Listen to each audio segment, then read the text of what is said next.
Welcome to the Fantasy Goons podcast, part of the Pucks Out family. It's time to skip the book and find out the info you need to win your league with Bobby, Davey, and Brandon.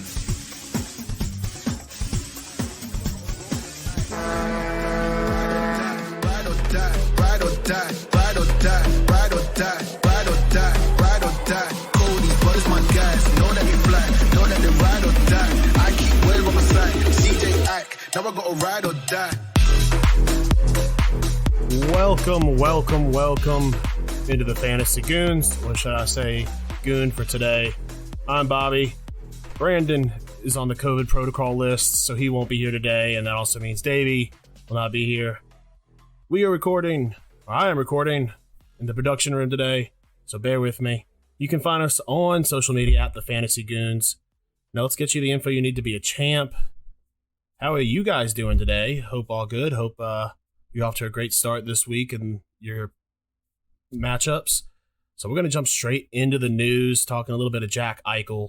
He has started skating with the Golden Knights for the first time since his back surgery on November 12th. The 25-year-old center wore a non-contact jersey, obviously.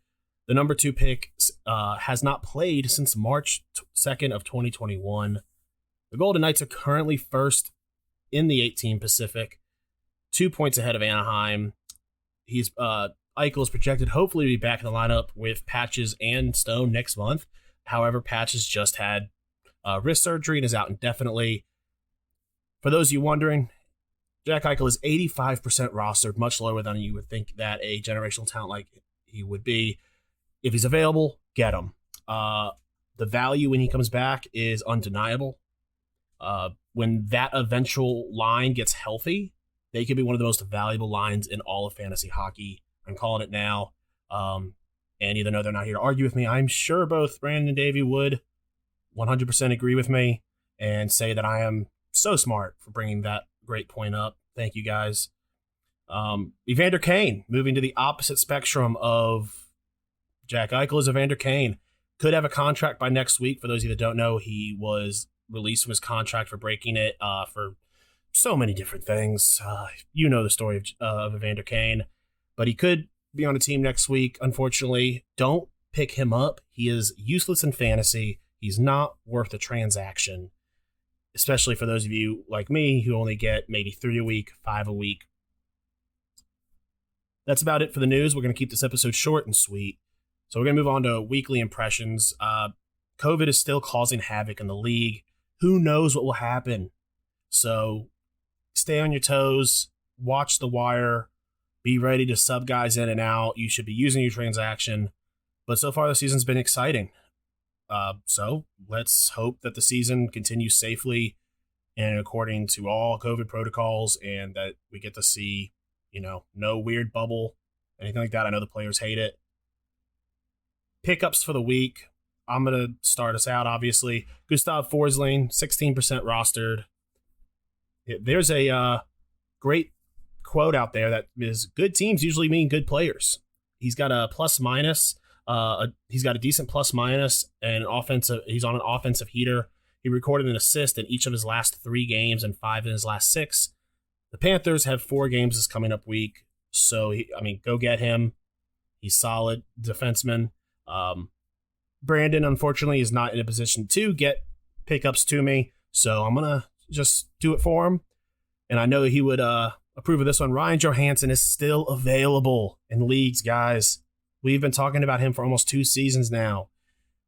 The Preds centerman is 40% rostered. That number should be at least 60%. In 33 games, he's got 10 goals and 29 points, 293 faceoff wins with 11 power play points. He's valuable. Get him. The Preds are looking good. For Davey, he was only able to get me some of his info this week, but so I got to pick up for him. Tyler Myers, defenseman, 17% rostered for the Canucks. This season, he's got 69 hits, nice, and 76 blocks, and now only 10 points, all coming from assists, but he rocks a solid +8. Canucks have 3 games, so he'll be taking a lot of pucks to the body. Take advantage of him before he gets injured, because a guy like this is probably going to get banged up, bruised up, and he might not be on the ice too long. So get him, stream him, And that takes us straight into our streams of the week. Craig Smith, 8% rostered. Since the holiday break, the Bruins have moved their lines around. They've broken up that perfection line up there in an effort to strengthen all around. Pasta has been dropped from that line, and it's Smith who's taken his place. That's awesome. That 8%'s not going to last. While that has resulted in a whole lot of point production as the winger, while that hasn't resulted in a whole lot of point production so far, he's only got 2 points. That's going to move up a good bit. He'll have a lot more shots. Davey, Alexander Kerfoot, the elusive Great White Buffalo that is triple eligibility center, left wing and right, 16% rostered. Listen, guys, while Mitch Marner's out, Kerfoot is a darling. In his last game, he had a goal and 2 apples while on that top line and 8 points over his last 3. Go get him. Slot him in. While Mitch Marner's out, you want him on your team. Brandon, buddy, gave you a goalie this week. Alexander Gorgiev, filling in for Shesterkin, who's on the COVID list. Thought it was fitting that I got you this guy.